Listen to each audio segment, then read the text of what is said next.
This is Dabu7. In terms of weather modification, manipulation of weather, some out here seem to think that it's just a theory or not true.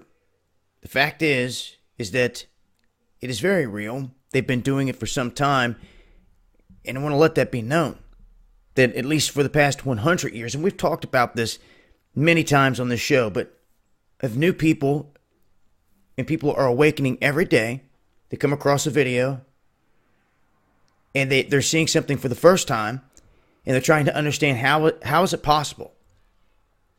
We have to look back 100 years ago, where things really started to pick up in terms of changing the weather, especially here in this country. Charles Hatfield had moved to Southern California, and he was working on a batch of chemicals to try to change the weather. Well, he started working with the city, and they were going to pay him $10,000 if he could do something to fill the reservoir to its capacity. Well, this guy started to do what he did, and day after day, it started raining harder and harder until the dam broke. The reservoir broke on January 20th, caused a mass flood, and 20 people died. And he said he wasn't to blame. The city should have took precautions. There was a huge legal battle. They said, well, we're not going to pay you the $10,000 unless you take responsibility for all the stuff that happened. Back and forth, right? Well, in the end, they ruled this an act of God, and because the work he did was seen as a failure, or so they tried to paint it in the public eye, no one wanted to touch it again or talk about it, because people died in an event where he caused massive amounts of rain. This was in 1915, 1915, over 100 years ago. And you can see here, beginning in 1947, General Electric, the U.S. Army Corps, U.S. Air Force, the Office of Naval Research began attempting to modify hurricanes. This is all very real. We can go on. And they did this by trying to do cloud seeding. They were trying to drop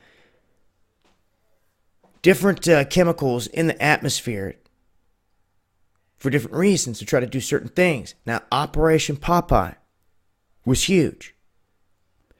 They were using this silver iodide to basically drop into the atmosphere to manipulate the weather. And they washed out the whole enemy. What they did is they continued the monsoon season. And they completely flooded them out, and it worked. And that was to their advantage. So they used weather as a weapon there. Because they had to have seen what happened with Hatfield, with what he did. They expanded on that decades later. They're using it as a weapon in war. It's already happened.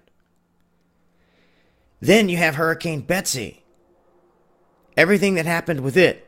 And you have to do some reading. There's a lot of information here, but the examples go on and on. These aren't fairy tales. These aren't conspiracy theories. This is showing proof that this is what they're doing. And right before Harvey exploded and made landfall, there was cloud seeding done right there ahead of it. Talk of the alphabet gangs here. Modern hurricane modification. It goes on and on with the examples here. It's a good read in showing that, yes, this is very real. When you realize this and you see that they have the tools to pull all this stuff off, well, then when you start to see some of the crazier things happening out here with weather, you have to start to ask yourself, is it being manipulated? Could they have controlled this, steered this? Well, I think so, for sure. But you're never going to hear that. And guess what? In terms of this being used as a weapon, there is no global body to oversee this. None. None. So, plenty of information here.